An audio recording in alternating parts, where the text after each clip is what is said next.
Trump perketat kebijakan imigrasi, pentingkan lulusan dalam negeri daripada datangkan pekerja luar. Topan Superagasa lumpuhkan Taiwan, puluhan orang dinyatakan hilang.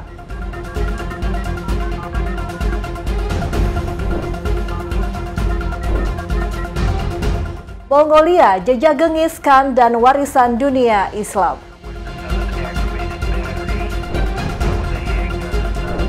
Halo, apa kabar pemirsa? Anda menyaksikan Mata Dunia, program yang menyajikan beragam informasi dari berbagai belahan dunia. Bersama saya Restu Wulandari, inilah Mata Dunia selengkapnya.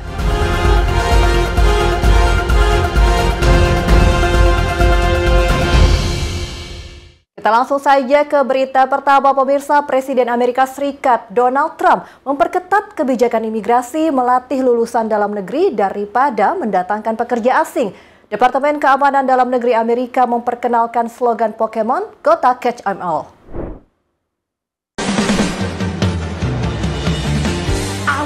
Presiden Amerika Serikat Donald Trump memperketat kebijakan imigrasi. Aturan mainnya mewajibkan perusahaan membayar biaya $100.000 Amerika Serikat per tahun atau sekitar 1,65 miliar rupiah bagi setiap pekerja asing pemegang visa H-1B. Kini program H-1B menjadi sasaran utama perubahan. Kementerian Perdagangan Amerika Serikat menegaskan perusahaan harus lebih banyak melatih lulusan universitas dalam negeri daripada mendatangkan pekerja asing. Departemen Keamanan Dalam Negeri atau DHS diduga menampilkan rekaman penangkapan migran dengan slogan Pokemon Gotta Catch 'em All. Video memicu kemarahan di media sosial.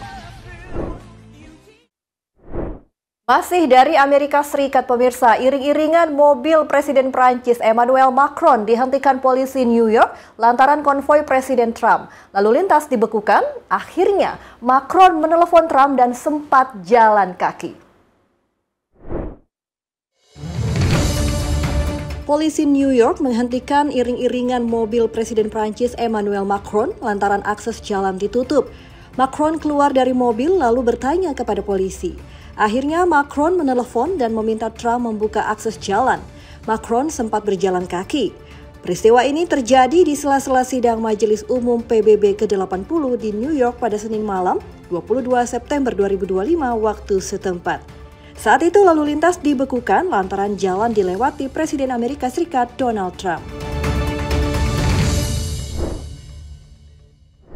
Dari Amerika kita ke Hong Kong, pemirsa. Seorang anak laki-laki dan ibunya tersapu ombak di Hong Kong. Tim gabungan berusaha mengevakuasi kedua korban dari laut saat topan Ragasa mendekati Hong Kong.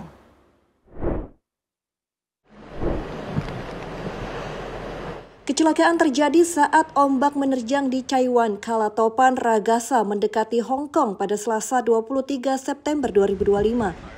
Seorang anak berusia 9 tahun dan ibunya tersapu ombak. Seorang laki-laki tercatat sebagai ayah dan suami korban berusaha menyelamatkan kedua korban.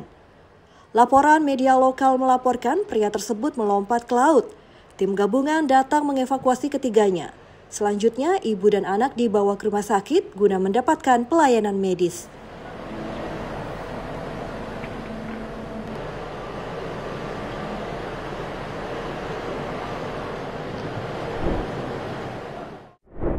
Masih seputar Topan Superagasa, kali ini Topan Superagasa melanda Hualien, Taiwan.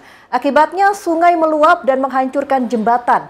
Banjir melanda, dilaporkan 2 tewas dan 30 warga dinyatakan hilang.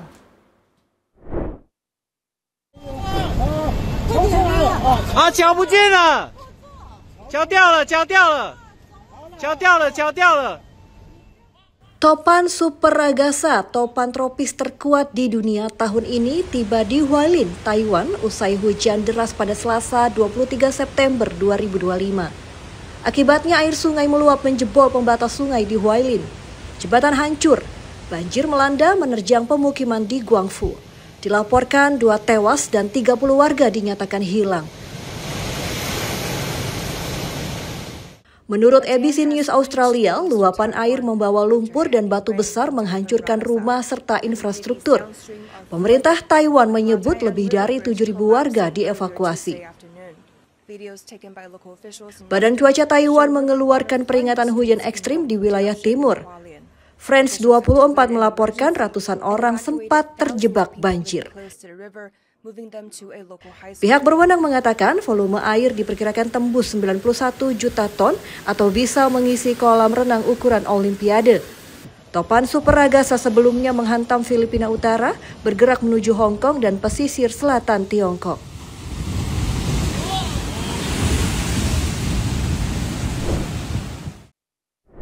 Pemirsa, tetaplah bersama kami karena usai jeda, Mata Dunia akan segera kembali.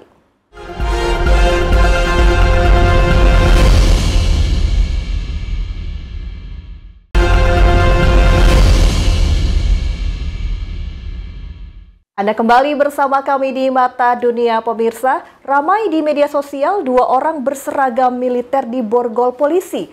Diduga pilot Amerika menolak menerbangkan pesawat berisi senjata ke Israel. Salah satu dari mereka mengatakan senjata tersebut akan digunakan untuk genosida di Palestina.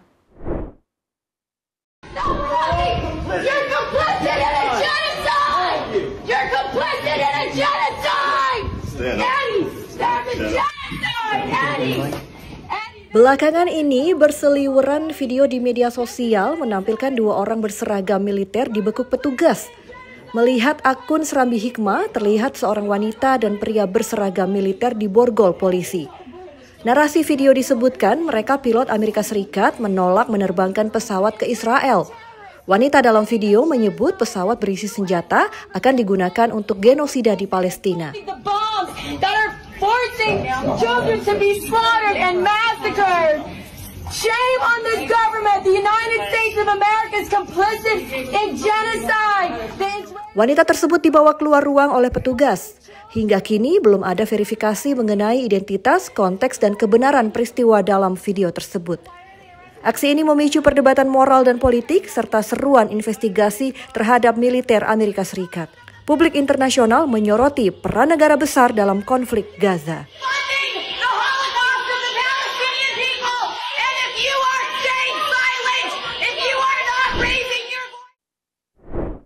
Kita beralih ke Oman, pemirsa. Pemerintah Oman menetapkan kebijakan melarang pembangunan gedung lebih dari 7 lantai untuk menghindari kota padat dan melestarikan landscape alam. Oman merupakan sebuah negara berada di Timur Tenggara Timur Tengah di ujung semenanjung Arab diperintah seorang sultan dengan ibu kota di Muscat.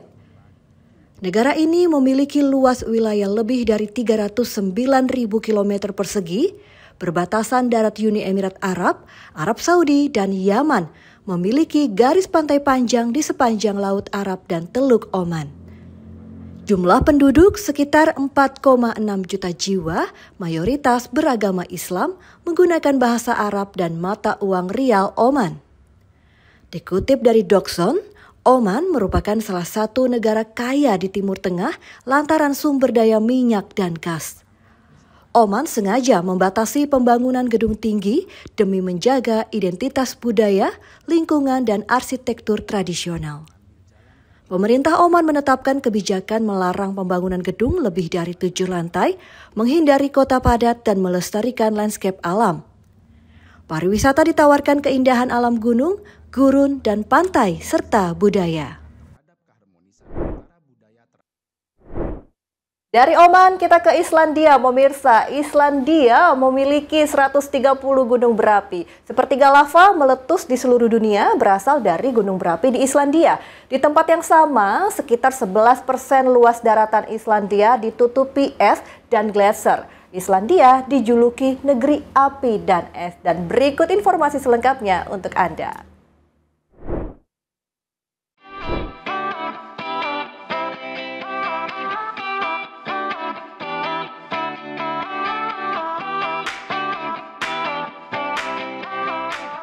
Islandia, negara kecil di utara Samudra Atlantik, terkenal salah satu destinasi impian dunia lantaran keindahan alam memesona, kaya budaya, dan kualitas hidup warga terbaik di dunia.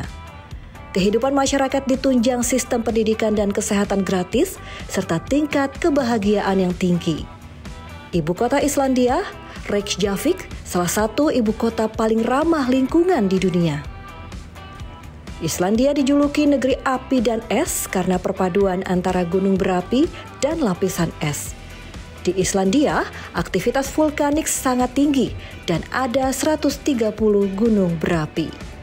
Sekitar sepertiga dari lava meletus di seluruh dunia berasal dari gunung berapi di Islandia.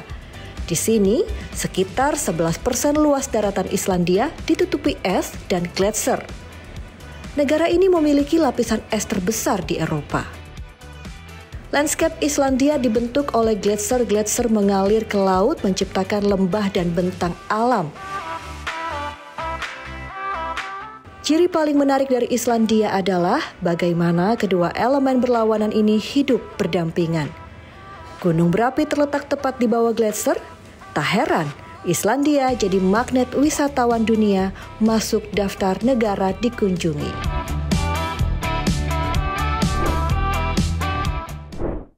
Kali ini saya akan mengajak Anda ke Mongolia. Mongolia, negeri di jantung Asia, dikenal sebagai tanah padang rumput luas, gurun gobi yang eksotis, serta warisan besar dari Genghis Khan. Namun, di balik landscape dan kebudayaannya, Mongolia juga menyimpan kisah sejarah panjang terkait peradaban dunia, termasuk dunia Islam. Seperti apa keindahan Mongolia? Berikut tayangannya untuk Anda.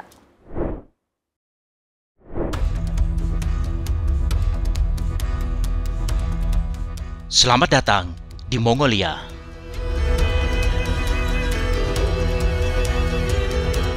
Sonjin Boldog, sekitar 50 km dari ibu kota Ulaanbaatar, berdiri megah patung berkuda Genghis Khan setinggi 40 meter.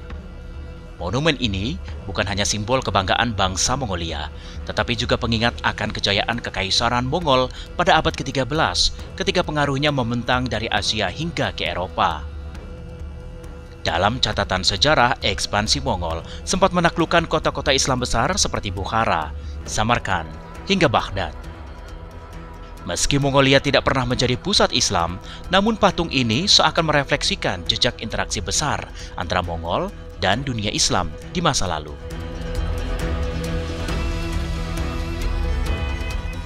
Bergeser ke lembah Orkhon, situs warisan dunia UNESCO menyimpan peninggalan sejak abad ke-6. Disinilah dahulu berdiri ibu kota Kekaisaran Mongol, Karakorum.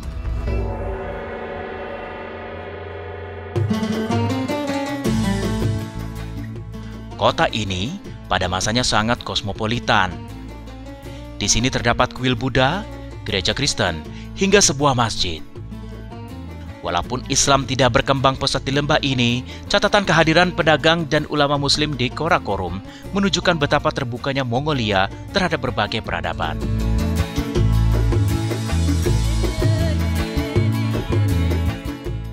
Tak jauh dari sana, di Provinsi Selenge, berdiri megah Amarbayasgalan Monastery, biara Buddhis yang dibangun pada abad ke-18.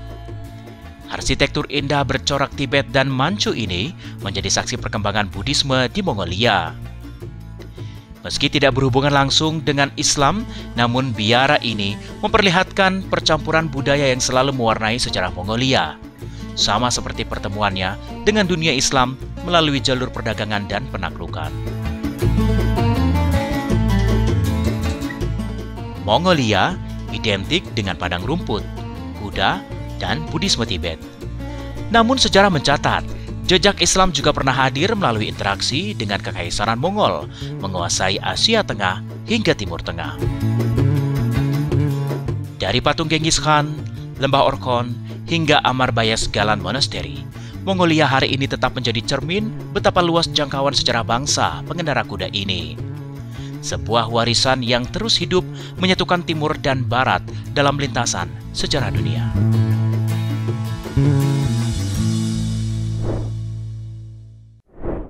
Pemirsa, jangan kemana-mana karena usai jeda masih ada informasi menarik lainnya di Mata Dunia. Kami segera kembali.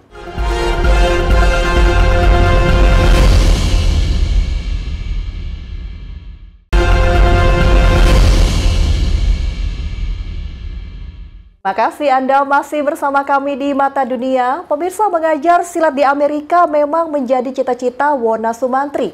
melalui silat martial Arts Academy didirikannya di Rockville, Maryland tahun 2011.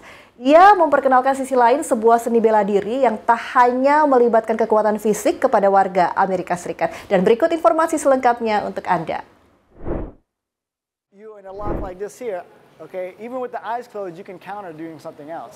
Adalah mimpi Wona Sumantri yang jatuh cinta dengan pencak silat sejak kecil untuk membuka akademi silat dan membagi ilmunya tak hanya ke warga Indonesia. Karena kita mau bikin untuk umum, jadi kita buka studio sendiri. Wona mendirikan Silat Martial Arts Academy pada tahun 2011 di Rockville, Maryland, setelah sebelumnya sempat mengajar di Kedubes RI Washington DC. Menurutnya, sebagai bisnis tak mudah memasarkan pencak silat ke publik AS, terutama karena seni gerakannya yang terlihat lembut sehingga kerap dianggap tidak sekeras seni bela diri lain. Tapi kalau silat itu kan semuanya it's hidden ya. Gerakannya, setiap gerakan memang ada gunakannya, ya kan? Tapi it's not macho, jadi mereka itu sih nah efektif, nggak bisa digunakan gitu. Daya tarik silat bagi para murid akademi ini adalah konsep seni bela diri tradisional yang juga mencakup komponen non-fisik seperti yoga dan meditasi. Ray Wicks yang pernah belajar seni bela diri Tiongkok sudah 2 tahun berlatih di Silat Martial Arts Academy. Menurut Ray, silat telah mengubah hidupnya walau awalnya ia sempat skeptis. Silat is now training only physically but mentally as well. So we have the female and the male aspects. So inside is a female and male is the outside part. And it's not just a muscle training, it is also a mindset training as well. That it's not just sports, it's not just martial arts, but something else that I cannot really put a name on. So physically I feel stronger and also help me lower my anxiety, lower my stress, and make me more active and confident. Memang kebanyakan murid di akademi ini pernah mempelajari ilmu bela diri lain, seperti Donald Holmes yang sebelumnya pernah berlatih Muay Thai. I always love martial arts and I just love the way silat move and the self-defense of it. Walau pernah mempelajari seni bela diri lain, menurut Randy Sumantri, instruktur senior yang sudah 15 tahun mengajar silat, ada satu hal yang sulit diajarkan ke murid-muridnya yang warga Amerika. Rasa, kayaknya filosofinya beda ya kayaknya. The mind it's switch, so everything is always gonna about power, right? External power, right? Tapi kalau ini silat kan semuanya internal, banyak internal, so you have to use your rasa a lot. So that means you don't have to tense up all the time, right? So that's like one of the hardest concept, the only way to show that is through the drills like we're showing right now. Sementara bagi Wona Sumantri yang sudah berkeliling Indonesia untuk mendalami seni bela diri pencak silat, berhasil mewujudkan mimpinya mengajar silat di Amerika memberi makna tersendiri. Karena kita banyak murid kan yang kita bisa bantu, ya. Misalnya bukan cuma dari their confidence, ya, juga untuk bela diri, ya. Dan untuk juga mentalnya, karena saya ini ilmu saya yang saya bisa ngajar dan orang yang pada banyak yang niat juga, saya senang. Dari Rockville, Maryland, tim VOA.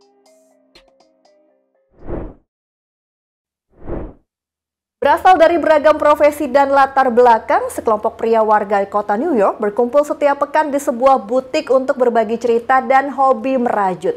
Lalu bagaimana mereka menepis sekian banyak stereotip melekat pada kegiatan ini, mulai dari identik dengan perempuan hingga gaya hidup yang lebih irit. Dan berikut informasinya untuk Anda. Mereka datang dari pekerjaan beragam, mulai dari ilmuwan, profesor, pekerja bidang informatika, hingga seni. Tapi mereka bersatu berkat hobi ini. Right now trying to figure out how to decrease for the yoke and hopefully it fits. I've had to rip this thing out like 3 separate times, so. Bagi editor di penerbitan Soho Publishing ini, merajut bukan hanya hobi, tapi juga saluran kreativitas. One winter, so I was like, I'm gonna learn the grandma and the grandpa hobbies. So I'm gonna learn how to whittle and I'm gonna learn how to knit. And I kept cutting my fingers whittling, so I stopped that pretty quickly. And then, I don't know, knitting I didn't expect to enjoy it. It was just a joke, but it was fun. Seminggu sekali, Jacob dan para pria ini menikmati merajut sambil ngobrol-ngobrol di sebuah butik di Manhattan. Bahkan Stephanus harus mengemudi 2 jam dari rumahnya. Yeah, this is for me for a special occasion. Trying to get to double the length by Wednesday. Just playing with yarn basically. Walau baru mulai belajar saat pandemi, keterampilannya menciptakan rajutan kompleks mengundang kagum. For me, it's like a therapy, something to quiet my brain down. Best friend has a baby that's 6 months old, and I was making this poncho for him, but my friends are also wisely asserting that it's going to be too tight, even though his head will fit in there. Profesor pemasaran di LaSalle University ini telah merajut selama 8 tahun. Seperti Louis, Grant Rogers juga sering merajut untuk orang lain. I do a lot of different stuff. So I do some stuff for myself, I do some stuff for my friends. Evan bahkan sudah jatuh cinta pada rajutan sejak umur 5 tahun. The sweater I'm wearing, I didn't make a pattern, it's just out of my head. And for every success I have a few failures. Ia merajut dimanapun, tapi yang paling disukai adalah saat naik kereta bawah tanah. Evan senang melihat reaksi orang. Say to me, oh, like must be an economic thing. Like that's great that you like knit, and must cost you very little to have clothes. And I'm like, no, knitting is the most expensive hobby. Karena seperti terlihat di tas-tas mereka, isinya penuh benang berkilo-kilometer, lusinan jarum rajut, dan majalah-majalah merajut lengkap dengan pola. Dari kota New York, VOA. Ya pemirsa, informasi klub merajut pria di kota New York tadi sekaligus menutup perjumpaan kita di Mata Dunia kali ini. Saya Rustulan dari beserta kru yang bertugas pamit undur diri. Sampai jumpa dan selamat beraktivitas.